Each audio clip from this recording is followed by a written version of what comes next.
Europe 1 Soir Week-end. 19h, 21h, Pascal de la Tour du Pin. Et Bruno Retailleau qui donne les grandes lignes de son projet. Il est candidat à la présidence des LR face à Laurent Wauquiez. Il l'a annoncé et il s'explique. Bruno Retailleau qui par ailleurs a lancé, vous savez, un grand plan contre le narcotrafic. Et voilà le lien que j'y voyais entre ce rapport qui sera remis donc lundi et le ministre de l'Intérieur qui se bat contre le narcotrafic. Que dit-il Bruno Retailleau? D'abord qu'il va ratisser large. Je ne sais pas si vous avez lu cet entretien. Il veut refonder un parti de droite qui puisse s'élargir à tous ceux qui veulent une politique de bon sens, de fermeté, d'autorité. Sur la forme, je veux que l'on retrouve aussi une convivialité. Et il dit qu'il est ouvert à tout le monde, qu'il ratisse large. Bruno Retailleau, je ne sais pas si vous avez vu son entretien, avec toujours effectivement l'immigration et la lutte contre le narcotrafic dans les lignes de mire. Part pas un peu vite, Charlotte Dornelas? Ça, l'avenir nous le dira. C'est toujours un peu compliqué de répondre à cette question, mais ce qui est sûr, c'est que Bruno Retailleau parle énormément.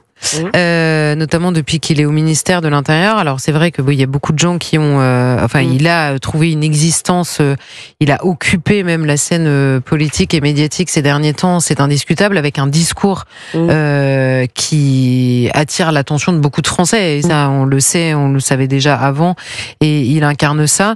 Maintenant, qu'est-ce qui va se passer au sein des Républicains? Qui va être appelé exactement à voter et qui va répondre à cette question-là entre Laurent Wauquiez et Bruno Retailleau? Comment est-ce qu'ils vont gérer cette guerre? Parce que est-ce que les électeurs de droite ou plus largement les électeurs intéressés par ce projet vont supporter une bataille de plus si elle devient sanglante et si elle devient politicienne? Ça, je ne sais pas, ça les regarde, et à mon avis, à leur place, je ferai attention, parce qu'il y a vis-à-vis du personnel politique une immense lassitude. Enfin là, je vais enfoncer des portes ouvertes, mais il y a vraiment une immense lassitude. C'est un fait, Charlotte Dornelas. Non, mais vraiment.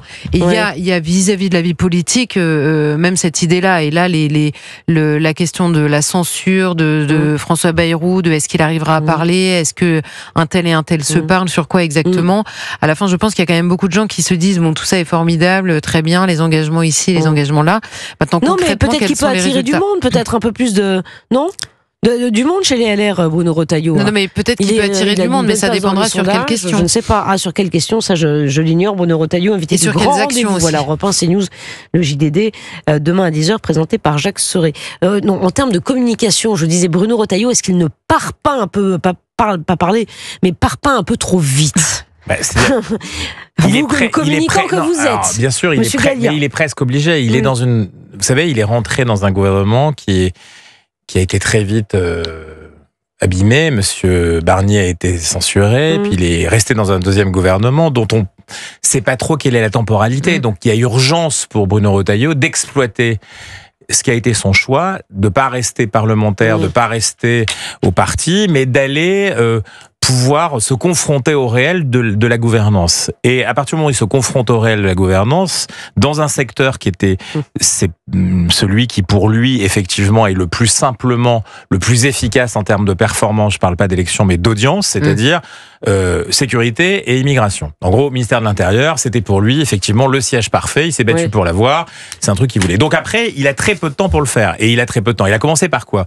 Par faire ce qui est, vous vous rendez compte aujourd'hui, le niveau de performance politique, c'est de dire le réel. Mais on avait tellement oublié que dire le réel sur la sécurité ou l'immigration, je parle pas de tous les partis, je parle de la plupart des partis qui gouvernaient auparavant, c'est-à-dire du Parti socialiste jusqu'aux Républicains, eh bien ces gens-là avaient oublié un peu de dire le réel. Donc lui, il est parti sur l'idée qu'il faut dire le réel. Maintenant, il est dans l'étape où, une fois qu'il a répété, redit, et puis répété le réel, qu'il ait changé de gouvernement, parce que le Premier ministre a changé, là aujourd'hui, il va devoir commencer à délivrer. Donc il fait le pari que sur cette trajectoire, il a créé une bulle d'audience qui est effectivement très matérialisée. Il fait partie des personnalités les plus sympathiques, les plus aimées, qui sont les plus connues. Aujourd'hui, c'est celui qui parle le plus, vous avez raison de dire. Il parle beaucoup. Par exemple, je le disais hors antenne, je n'ai pas tout à fait compris l'idée d'aller, comme on va sur tous les sujets, aller se présenter à Grenoble devant un rideau de fer parce qu'il y avait une grenade qui avait explosé dans une espèce de lutte entre peut-être deux gangs, on ne savait pas trop. Ouais, quand même, une grenade, c'était une première en France, qu'une grenade soit balancée dans un bar. Oui, mais si vous voulez, la grenade, c'est déjà bien, on peut le commenter, on peut le dire depuis l'hôtel de ville de Grenoble, dire qu'on ne laissera rien passer. Aller là-bas, ça rapporte pas grand-chose, si vous voulez, sauf à l'idée qu'on est encore présent. Donc il exploite tous les moyens parce qu'il a urgence dans sa tête à se dire, mais je ne sais pas combien de temps je vais rester.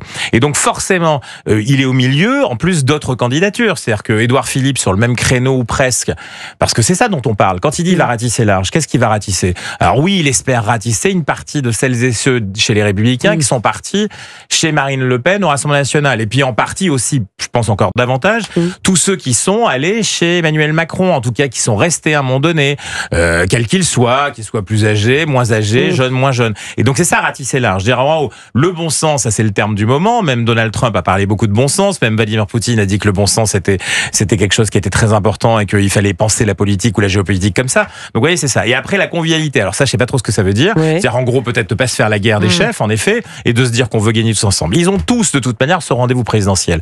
Ils oublient un truc, c'est que leur machine, leur moteur électoral, parce que leur moteur politique est assez faible. C'est quoi? C'est une trentaine de députés, quelques sénateurs. Certes, 2026, un grand rendez-vous parce qu'ils ont une grosse réserve territoriale sur laquelle se bat aussi un autre acteur potentiel candidat, qui est le président de l'Assemblée des maires de France, qui est donc maire de Cannes, et qui dit, lui, moi aussi, ça m'appartient, quelque part, je vais y aller, et puis moi, je peux faire autre chose.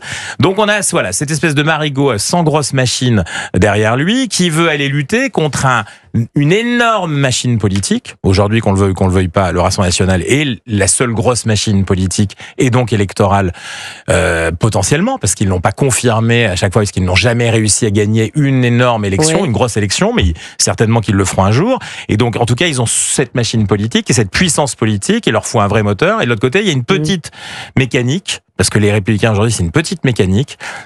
En tout cas, à l'Assemblée nationale, on verra ce qu'ils en feront aux municipales et aux élections locales. Et puis là-dessus, il y a beaucoup de candidatures. C'est-à-dire qu'ils sont très nombreux. Oui, mais tout le monde n'est pas Bruno Retailleau, peut-être Charlotte Dornelas. Donc il y a peut-être une chance de l'emporter si effectivement c'est pas trop violent avec Laurent Wauquiez. Ça, les adhérents ont du mal à le supporter. Et d'autres, oui. Non, mais le gros enjeu, la notoriété, même la popularité de Bruno Retailleau tient en effet au fait qu'il dise ce qui est depuis son ministère de l'Intérieur, en disant voilà ce que je constate tous les jours. Voilà, en effet, vous n'avez pas des sentiments, mais il y a bien une réalité qui correspond à ce que vous pensez. Vous êtes inquiet pour de bonnes raisons. Voilà, tout sur le terrain. Je suis absolument d'accord. C'est de là qu'il tire sa popularité. Maintenant, s'il est empêché de passer à l'acte autant qu'il le voudrait par rapport à son discours, c'est pour une raison simple. C'est en raison des verrous institutionnels essentiellement ou supranationaux qui existent. Or, qui est le champion de la dénonciation de ces verrous depuis quelque temps? Laurent Wauquiez, qui n'arrête pas d'en parler depuis déjà quelques temps. Donc sur quoi va vraiment se jouer l'affrontement? C'est aussi une grande question. Ils vont devoir en effet dire leur différence. Aujourd'hui, la différence de Bruno Retailleau, c'est qu'il est au ministère de l'Intérieur. Si Laurent Wauquiez vient expliquer sur la scène que c'est précisément lui n'est pas au ministère, mais il sait qu'au ministère on peut pas faire grand-chose parce qu'il a dénoncé les verrous, bon, on va tourner dans un débat où il va être difficile de les différencier. Donc après, sur quoi ça se jouera, ça je ne sais pas. On verra. Il y aura le vote des militants le 17 mai. Oui, non, mais ce qui est indiscutable, c'est ce que disait Jean-Christophe, c'est la bulle de popularité de Bruno Retailleau est extrêmement identifiable. Et ça, la droite, de manière générale, les droites même, le savaient déjà et le regardent forcément de près, c'est sûr, mais ils seront pas les deux seuls à se battre sur ce créneau, ça c'est certain. Voilà, il y a un bureau politique qui est convoqué, ça c'est sûr, lundi 18h, qui va travailler sur deux choses, la refondation du parti, peut-être que ce parti va changer de nom. Il y aurait peut-être tout intérêt, non ? Oui, mais ça c'est une solution lorsqu'on veut effacer une mauvaise période. Donc c'est comme dans une marque qu'on voudrait changer. Si vous voulez changer le nom de la radio, vous pouvez imaginer. Alors parfois on dit au contraire, il faut s'ancrer, garder une part de son identité, parce qu'à trop changer, on finit par se perdre davantage, se faire oublier. Là, on sent bien qu'ils ont une envie, c'est effectivement de repartir sur des bases très nouvelles. Mais ça a été fait plusieurs fois chez eux. Ça a été fait souvent chez eux. Et donc à partir de là, regardez en face, vous avez l'équivalent du socialisme. Bon, ils n'ont pas trop changé. Alors ils ont des échecs, ça n'a pas changé grand-chose non plus dans leurs descentes respectives. Donc, je crois que l'enjeu du parti, c'est effectivement de considérer comment ils vont choisir et comment ils vont organiser ce combat qui vient. Parce que inévitablement, il y aura un combat. Ils en ont tous envie. Alors, certains tiennent le parti et peut-être une partie à l'intérieur du parti des élus, parce qu'il en reste quelques-uns quand même. Je pense à Laurent Wauquiez qui n'a fait que ça pendant des mois et des mois. Il a sillonné la France pour se faire connaître non pas du grand public, mais surtout du public intermédiaire. C'est un spécialiste de la désignation. Dans un parti politique, c'est pas forcément celui qui est le plus populaire qui gagne, c'est celui qui maîtrise l'appareil, en tout cas ceux qui vont voter. Mais c'est quand même dans toute élection. Il faut maîtriser le corpus des gens qui vont voter, qui vont désigner. Là, Si c'est les Français, bah c'est les Français, mais là c'est pas les Français, ça va être au mieux les militants, voire quelque chose d'un public un peu plus intermédiaire encore. Donc ça va être très compliqué. Et puis de lors, vous avez des gens qui jouent à la parallèle.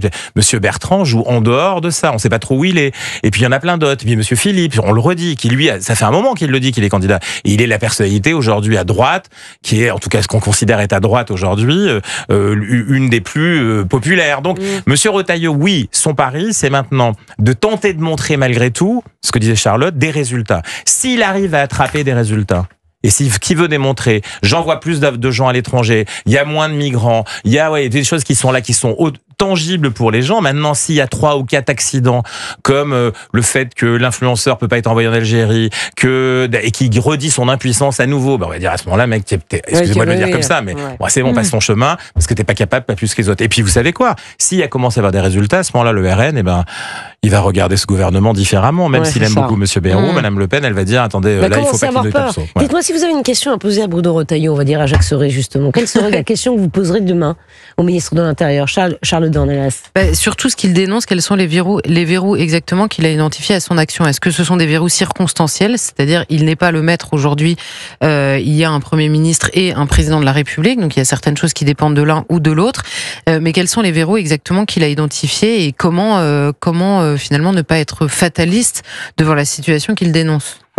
Moi, je lui poserai la question qui viendra, qui est posée, regardant l'élection allemande en ce moment, c'est-à-dire qui est posée à Monsieur Merz, est-ce que vous allez, qui a été posée même par des acteurs étrangers, Monsieur Vance, qui lui dit carrément dans son propre pays, que ferez-vous de la relation avec le Rassemblement national? Vous n'allez pas pouvoir gouverner tout seul. Mais il dit dans son entretien, avec Madame Le Pen ou Monsieur Bardella et je ne sais qui encore d'autre.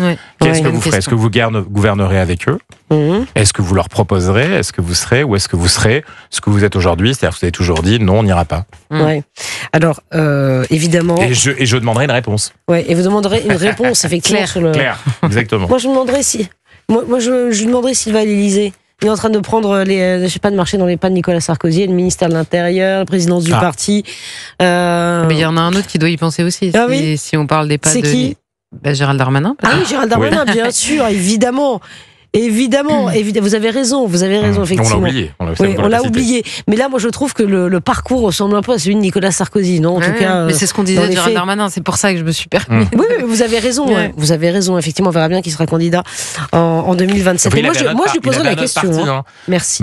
Monsieur Sarkozy, il était au ministère de l'Intérieur. Vous avez Monsieur Chirac qui l'embêtait beaucoup, mais à l'époque, leur parti politique était un parti qui avait une grosse machine de guerre et d'élection.